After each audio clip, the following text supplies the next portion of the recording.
Bismillahir Rahmanir Rahim. In the name of Allah, the Beneficent, the Most Merciful.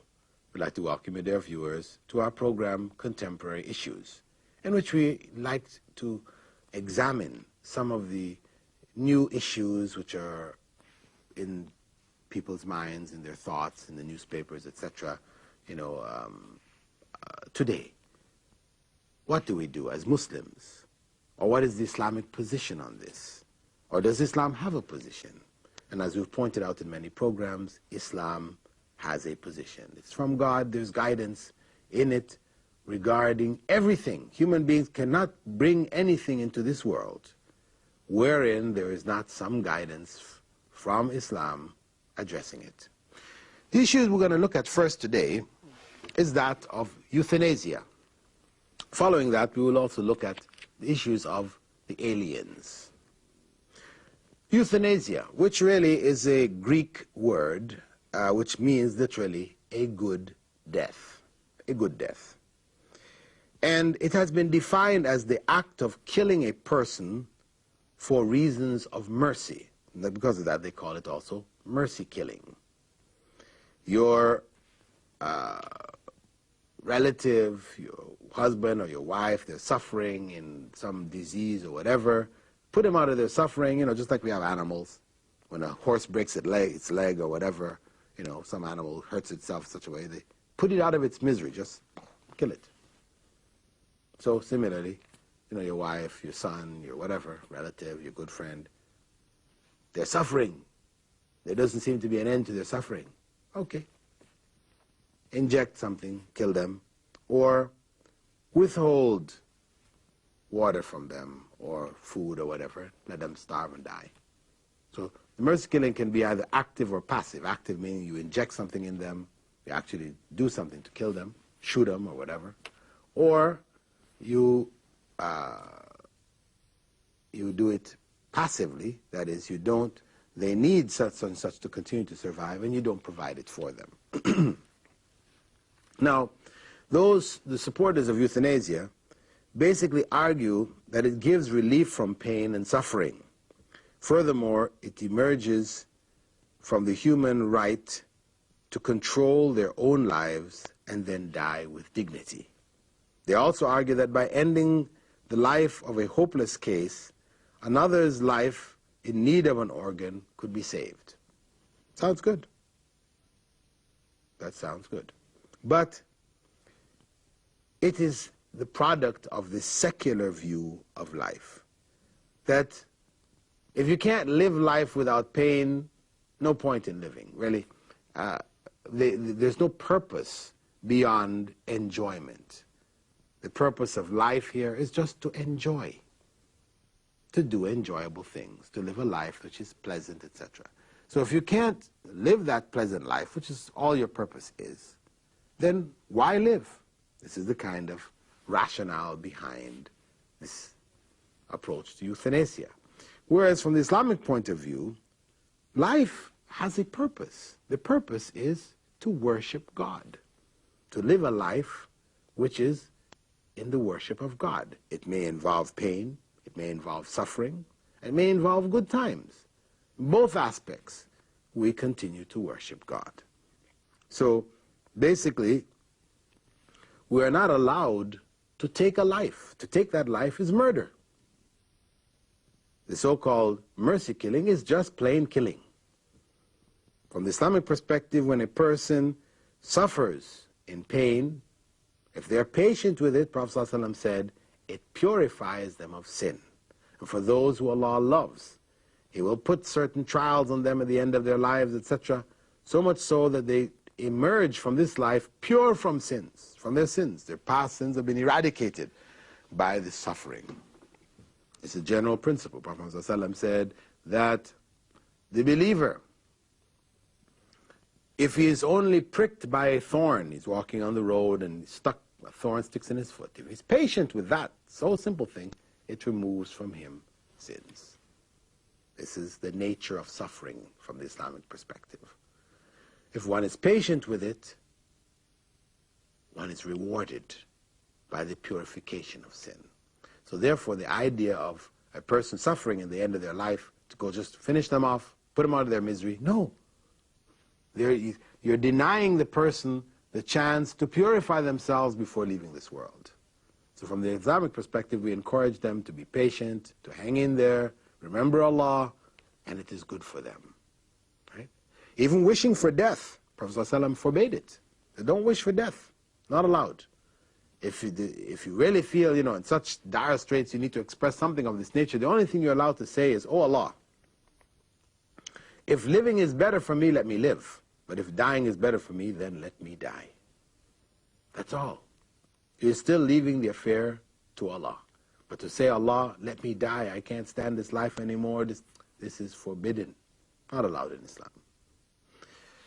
Now, the other topic which I mentioned was that of aliens. Of course, this has become, very, very popular today, whether it's in the X-Files or in the various other programs that have developed, talking about alien life. You have the Star Trek series and all these different things, all focusing on human beings living in a universe loaded with other beings that are their equivalents and sometimes greater than them, because they believe life could have evolved elsewhere. So you have millions and millions of dollars spent on the SETI program, which is the search for extraterrestrial intelligence, where they've set up these huge, electronic telescopes in islands in the Pacific and in islands in the West Indies, etc., pointing to the heavens, listening in.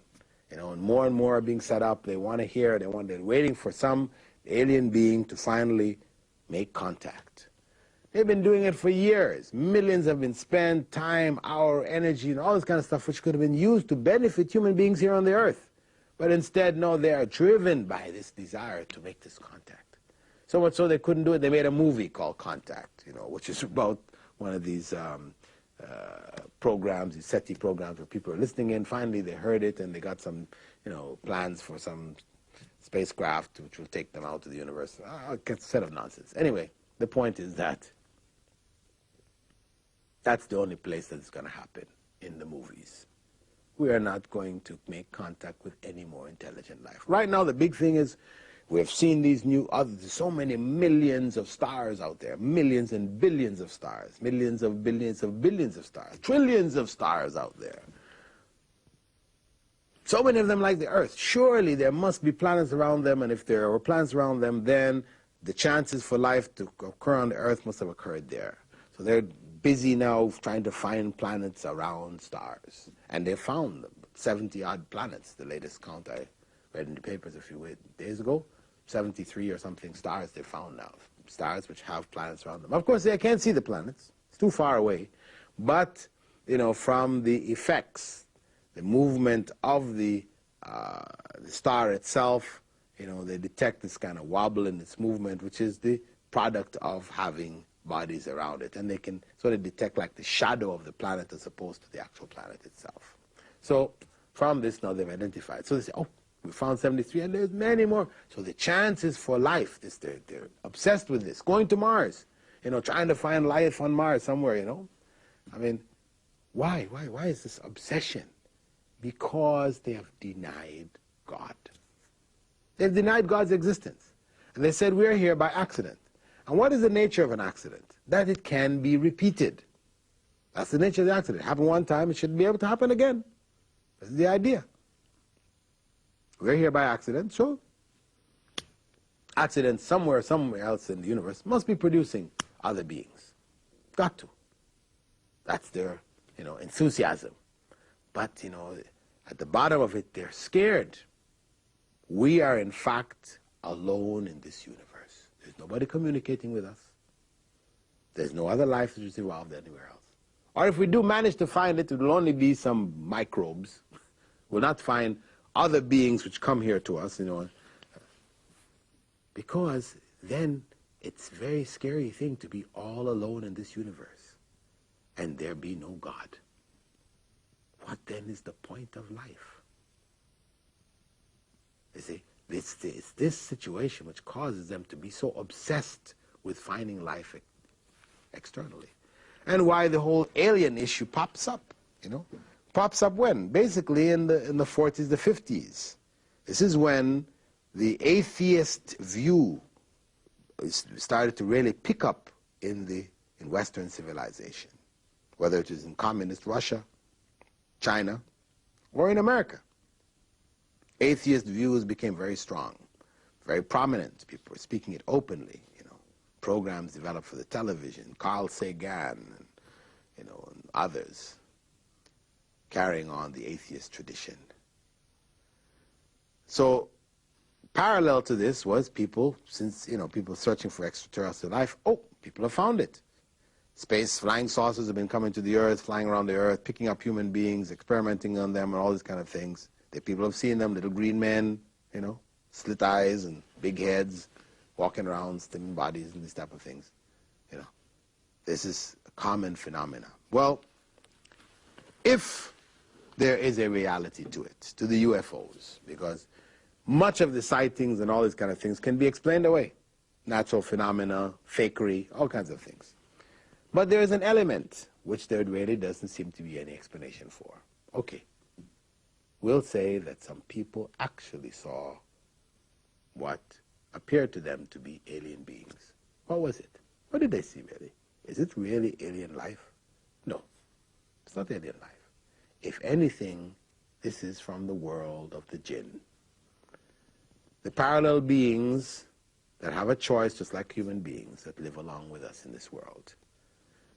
These beings have been called a variety of different names in different societies. They have appeared amongst the people, and they've been referred to as fairies, leprechauns, demons, spirits, a variety of different things, names have been given to them. But this other parallel world to us is something which all human societies recognize, but they've given it a variety of different names. In Islam, it's clearly defined. They're referred to as the jinn. Not the genie in the lamp that we see from, Aladdin, rubbing the lamp and the genie pops up and you have 3 wishes, master, whatever, this type of thing. This is a distortion of the idea of the jinn, that they can take forms. And those, of course, they interfere with our world. And it is the evil amongst them who do so, because among them are believers and among them are disbelievers. The evil amongst them, and Satan is from that world. The evil amongst them seeks to draw human beings into disbelief, corruption, idol worship, and a variety of other things. So, if there were, in fact, real sightings, then it is from the world of the jinn, because it confirms for people their belief that they're not alone in the universe. Super intelligent beings have come here. Maybe they're responsible for the inexplicable developments in various societies, whether it's the building of the pyramids or the Aztec temples in Central America, or a variety of structures around the world which they can't seem to find an explanation where did and how these people did these things. The alien theory is the easy explanation. And actually it has become a sort of replacement for religion. People, the idea of, it gives importance again to human beings. So the idea of beings coming from galaxies, traveling light years through the galaxy to come to the Earth, to circle the Earth, and to curious about the people on the Earth, taking them up into their space crafts and checking them out, etc. It gives us again a sense of importance in the universe, without which, once people denied God's existence, then we became nothing, just a nothing, having no purpose, no nothing. That vacuum that people then felt was filled by the idea of the aliens. So many movies have been made about them, etc., etc., and this thought is revolving in the minds of so many people today. But it is part of the tricks of Satan, some of the satanic tricks, to keep people away from God. That's the bottom line. So, from the Islamic perspective, the idea of life existing beyond the earth is not acceptable. That is intelligent life, meaning that they have chance to choose between good and evil just as we do, so on and so on. So why does Islam reject this idea? Because Prophet Muhammad, may God's peace and blessings be upon him, as it states clearly in the Quran and as he stated himself, was sent to all the worlds.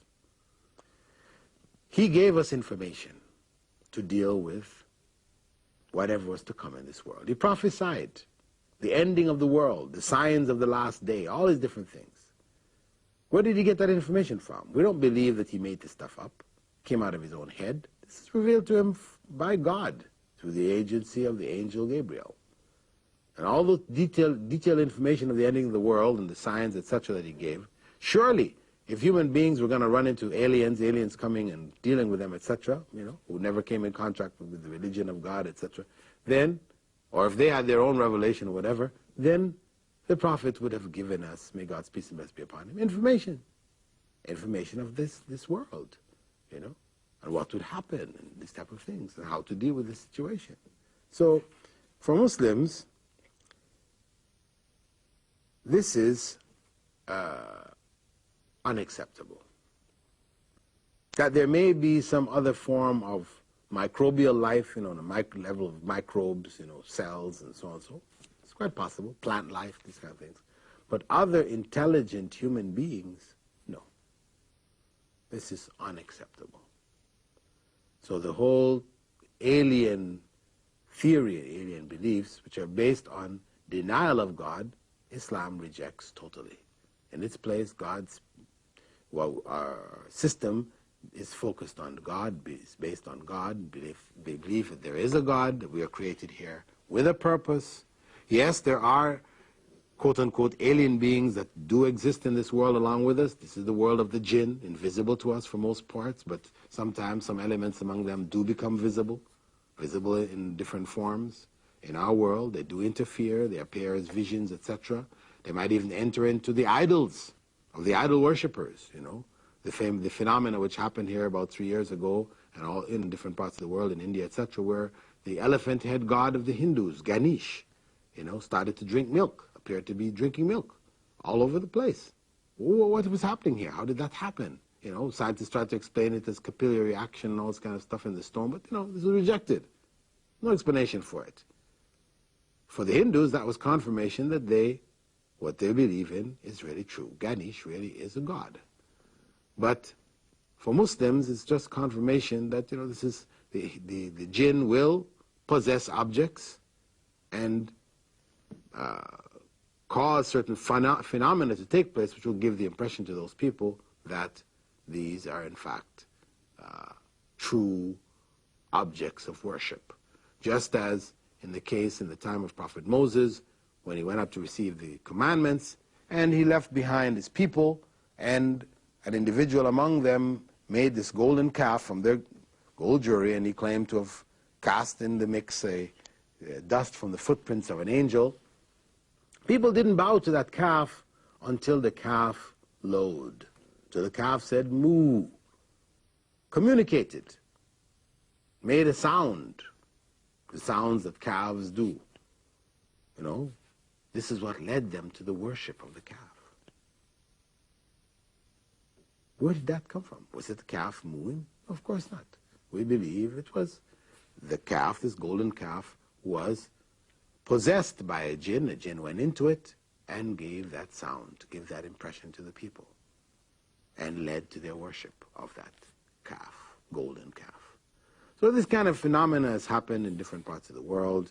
All of the various religions which involve idolatry, worship of statues and humans, etc. You will find different phenomena taking place in their worlds, stories which they hand down, or things which may even happen today, which tend to reinforce their beliefs and their practices, because this is what the jinn, the evil amongst them, want. As they're involved in disbelief in God and worshiping others besides God, and evil and corruption, they want others to share in. The mischief of that world affects our world. And unfortunately, people have fallen into this trap, believing or thinking that this is in fact true, and that their beliefs and their practices are in fact true, and as such it becomes much more difficult for them to find the real truth of Islam. This is where the truth lies. All of the answers, the method of dealing with the things of this life, whether ancient or modern, things to come, the answers lie here in Islam.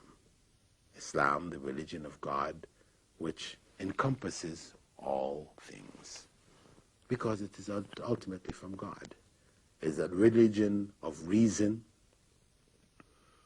where the human intellect is not negated and cancelled, asked to believe in things which are unbelievable, like God being three, yet being one.